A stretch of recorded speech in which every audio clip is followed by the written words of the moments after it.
Hi, Zohrab. Lovely to see you. Hey, amazing. Yeah, that's good. Good stuff. Thanks for this feedback. Maybe someone else, like just like you, what is your impression? What so far? Maybe from the last sequence, the last this lesson was about time management. There have been like this rules, like for example. I mean, it's not something which everyone is teaching. I just realized with my team, or maybe I give you something which I gave, what came across yesterday. With my team in the other job I do, we had a discussion. Is it possible to collect as much as like really to as much possible information, business intelligence, in the first call, that you really can almost like, I mean, closing means here in the first call, uh, that you get an appointment where you just sit together with the client. I'm talking about the client call now, not about the candidate call. And then you sit together. Eventually, David is there, and you collect all the detailed data.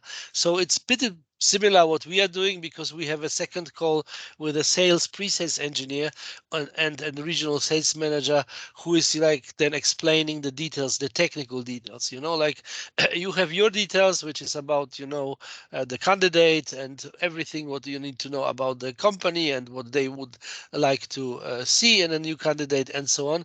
And we have our details.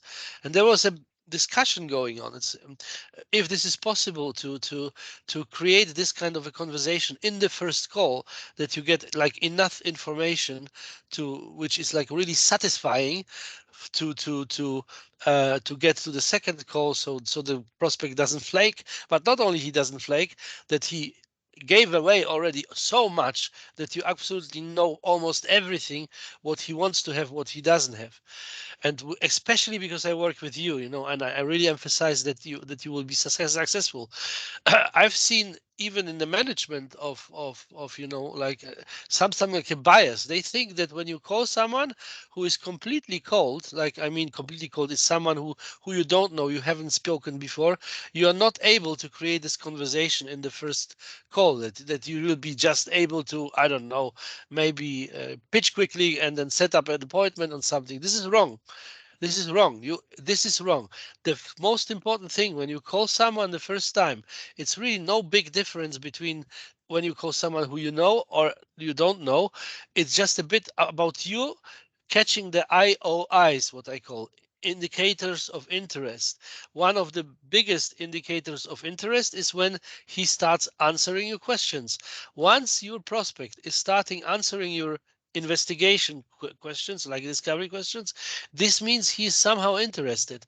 And it's just about your skills, really, to build on of that, or to embrace that, and to ask and to follow up that in a proper way.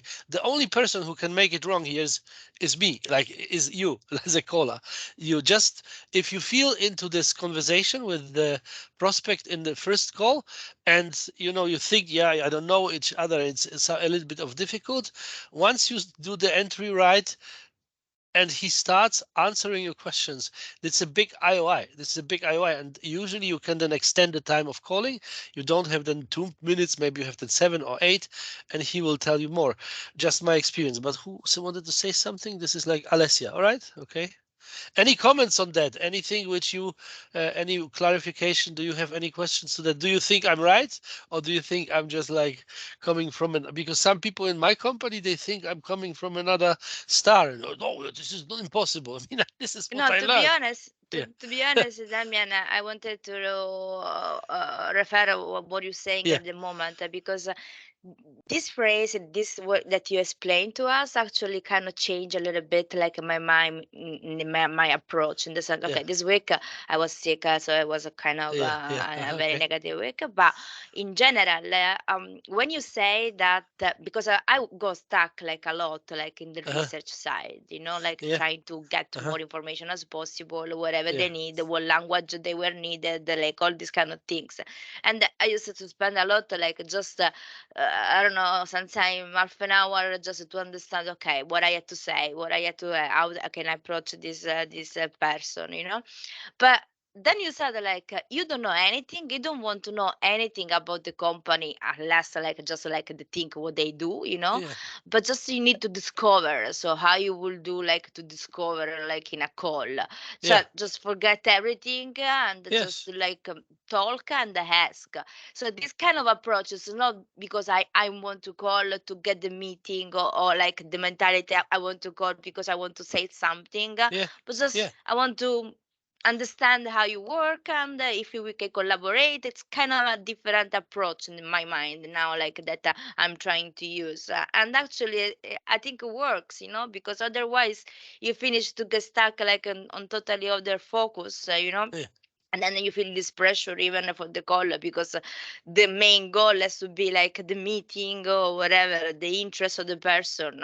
And the main goal now, like after like what you explain as well, and I read the video and all the books that I'm reading as well, I understand that the approach has to be different, and uh-huh. actually it's more Okay. natural like that.